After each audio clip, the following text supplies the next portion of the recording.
What's going on, guys? Welcome back to another Bowdisciples video. In this one, I am super excited to help teach you guys how to hunt javelina effectively. I can't tell you how often during javelina season I will get DMs on Instagram of people saying, man, I went out javelina hunting, thought it was going to be a breeze, and I haven't even seen one. What do? I've been hunting for 5 days, I haven't even seen one. This is extremely common. For some reason, people think they're going to go javelina hunting and it's going to be easy. And let me tell you, if you don't know what you're doing, you will probably not even see one. These are one of the toughest animals to find through the glass, especially if you don't know how to do it or where to look. So in this video, I'm going to help you guys hopefully be able to find these dirty little hamsters and hopefully be able to successfully hunt them with a bow and arrow. They're an awesome animal, one of my all-time favorites, and been hunting them ever since I was a little kid with my dad, going on stalks with him before I could hunt, and I believe I've shot one every year since about 2005. So they're one of my favorites. I look forward to it every year, and I'll probably do it until I don't hunt anymore. So without further ado, I'm going to give you guys a handful of tips that are really going to help you punch that first javelina tag, or if you've already got one, it'll help you be more successful with them in the future. First things first, so many people drop the ball on this, and man, it is so important in any sort of Western hunting to know how to do it and be super effective, and that is glassing. A lot of guys drop the ball on glassing or underperform on what they should be doing glassing. And what I mean by this is a lot of guys will drive to a glassing knob or walk to a glassing knob or hike to a glassing knob. They'll get there and they'll do this and then move to a new spot. That right there is not even glassing. All you're doing is looking for some low-hanging fruit and then moving. You're out there to hike or drive. You're not there to glass and hunt if you're glassing like that. Unfortunately, a lot of people have never been taught how to glass, so I understand it. We used to do the same thing, but there's far better ways that are more effective to find whatever animal you're looking for. So what you guys are gonna need, and this is the number one area if you're gonna spend money on hunting, this is the place to spend. Not on camo or a bunch of stuff that you don't really need to waste money on. Glassing gear, a good tripod, and a good set of binoculars, probably between that 7 to 12 power range, is gonna be the area where you want something that's really good, especially a tripod. I would argue that it's more important to have a good tripod than great binoculars. And it's just so important to have something that pans smooth, it's not jerky, and you can sit all day behind. Personally, I also like to be comfortable when I glass. I think if you're comfortable, you can sit there for longer and be more effective than you can if you're uncomfortable. So like a good duck blind chair, some sort of minimalist chair that you can carry, or a good rock. But comfort is key, and it's going to keep you behind that glass longer. It's going to keep you more focused. And this is another thing. A lot of guys will get behind the glass, and then you'll even have their chair and their tripod, their binoculars or whatever. But guess what they're doing? They're doing this. They're looking behind the glass for a bit and then going. That is not going to find you a javelina. You're not going to find a javelina in here. Stay off the phone, stay behind the glass, and don't move. Stay in the same place where you can see the most terrain possible and glass it into the absolute ground. So many people move way too fast, even if you're sitting a half hour and then move into a new spot. No. Find a spot you can see a ton and sit there forever and just look at it endlessly into the ground. At least 2 hours. You should be setting a timer. That's minimum. Look at the same area.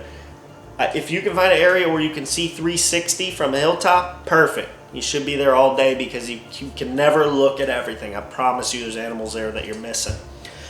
So look at it over and over and over. There's a picture right here on the screen, and this is a mountain range that you would typically kind of see when you're hunting javelina. I'm gonna throw a red line on here. 75% of the time, I want you glassing below this red line. 25% I want you spending at the top, because a javelina can be anywhere, but 75% of the time or more, you're going to see them in this bottom third heading into the drainages in the alluvial fans in the bottoms of these hills. If you see prickly pear cactus, if you see pucker bushes, if you see mesquites or catclaws, these nasty bushes that are thick, or prickly pear, definitely pick apart those areas even more. Same with washes. Javelina like these soft sandy bottoms, and they'll be in there. They like the cooler weather, they like the soft sand, and this is an area that feels good to them. Now, once you find a javelina, it is so important not to just rush in there because you're all excited and just blow them out of the country. This is really important. When you see them, I want you guys to sit there and watch them for 20 minutes after you see them, and watch what they're doing, which direction they're heading. Are they just feeding? Are they about to bed down? Are they on the move? What are they doing? Once you know this, you can plan a stalk. Now you need to plan this stalk based on the wind. And what I mean by this is, you're not always gonna have a perfect stalk where you can just put the wind straight in your face and stalk right to them, straight line. It's not always gonna work like that because you also have to worry about the sound, and you have to worry about the sight, the line of sight. So you need to have the wind at least 45 degrees cut away from where the animal is. And once you do that, okay, I know I can have the wind in any one of these directions. Then you need to pick the route that's gonna be the quietest and keeps you out of sight the best. Now a javelina, their best source of defense is gonna be their nose, their ears, and lastly their eyes. It doesn't mean the eyes are not important at all, they're just less important than the wind in their ears. So as you're planning your route, find the wind, then find the quietest route, and then of those quietest route options, choose the one that's best for line of sight as well. You're gonna want sneaking shoes. I personally use water shoes, but you can use moccasins, you can use socks, you can use any sort of minimalist shoe that's gonna quiet down your feet and be less clunky than wearing your boots in on a stalk.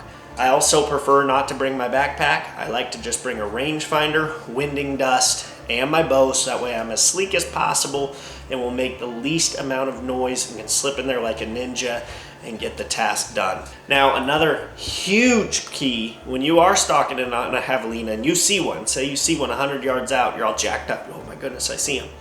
It is so important that you are not stalking looking at that javelina the whole time. You need to be doing this.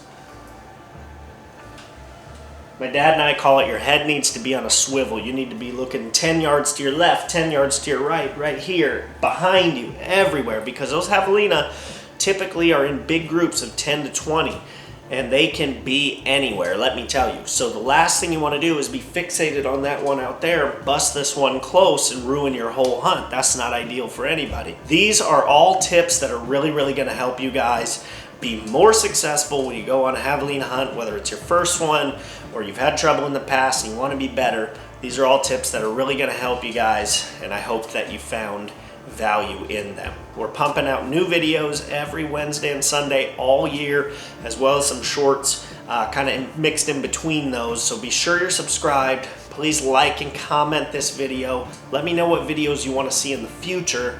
We're really trying to blast the engagement through the roof this year, and we can't do that without your guys' help. So thank you so much. Hope this video was valuable and that you enjoyed it, and we'll see you in the next one.